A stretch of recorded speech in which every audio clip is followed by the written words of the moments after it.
ನೋಡಿ, ಇವತ್ತು ನನ್ನ ಮೊಮ್ಮಗಳು ಬರ್ತಡೇ ಪರ್ಣಿಕಂದು. ಆ ಪ್ರಯುಕ್ತ ನನ್ನ ಮಗಳು ಕೈಮಾ ಸಾರು, ರಾಗಿ ಮುದ್ದೆ ಮತ್ತು ಚಿಕನ್ನು, ಮೊಟ್ಟೆ ಎಲ್ಲ ಮಾಡಾಡೆ. ಆರಾಮಾಗಿ ಊಟ ಮಾಡ್ತಾಯಿದ್ದೀವಿ. ಕೆಲವರಿಗೆ ಫೇವ್ರೇಟು, ಇದು ನನಗೂ ಫೇವ್ರೇಟು. ತುಂಬ ಅದ್ಭುತವಾಗಿರ್ತದೆ.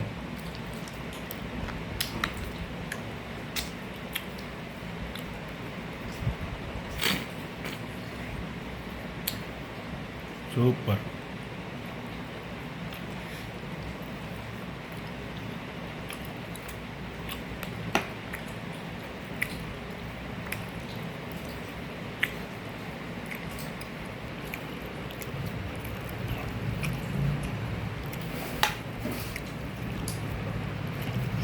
ಮಟನ್ ಸಾರಿಗೆ ರಾಗಿ ಮುದ್ದೆ ಇಲ್ಲ ಅಂತಂದರೆ ಒಂಥರ ಕದರ ಇರೋಕ್ಕಿಲ್ಲ. ಹಂಗಾಗಿ ರಾಗಿ ಮುದ್ದೆ ಆರೋಗ್ಯಕ್ಕೂ ತುಂಬ ಒಳ್ಳೆಯದು.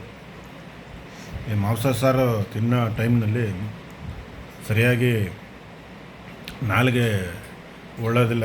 ಯಾರೂ ತಪ್ಪು ತಿಳ್ಕೋಬೇಡಿ, ಖುಷಿ ಪಡಿ ಅಂತ ಹೇಳ್ತೀನಿ.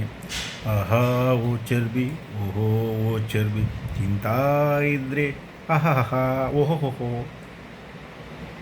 ಸುಮ್ಮನೆ ಹಂಗೆ ಮಾಮೂಲಿಯಾಗಿ ಸೈಲೆಂಟಾಗಿ ವೀಡಿಯೋ ಮಾಡಿದ್ರೆ ಏನೋ ಸಪ್ಪು ಮಾಡಿದ್ದೆ ಅಂತಾರೆ. ಏನಾರು ಅಕಸ್ಮಾತ್ ಮಾಡಿದ್ರೆ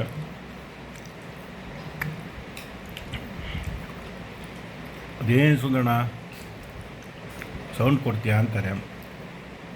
ಹಂಗಾಗಿ ಈ ಮೊಟ್ಟೆ ಒಳ್ಳೆ ಟೇಸ್ಟು, ಒಳ್ಳೆ ರುಚಿ. ಹಂಗಾಗಿ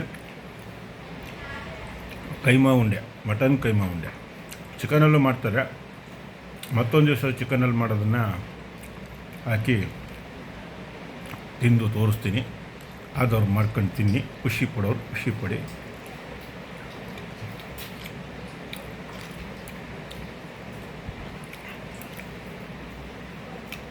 ತುಂಬ ಚೆನ್ನಾಗಿದೆ.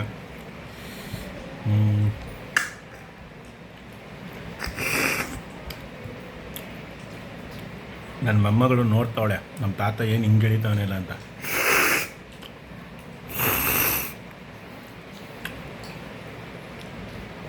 ನೋಡಿ, ತುಪ್ಪದ ಬಿಡೆ ಖಾಲಿ ಆಗೋಯ್ತು.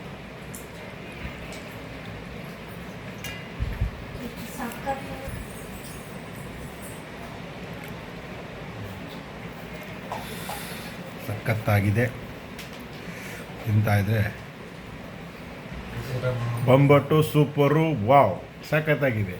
ಮಸ್ತ್ ಮಜಾ ಮಾಡಿ.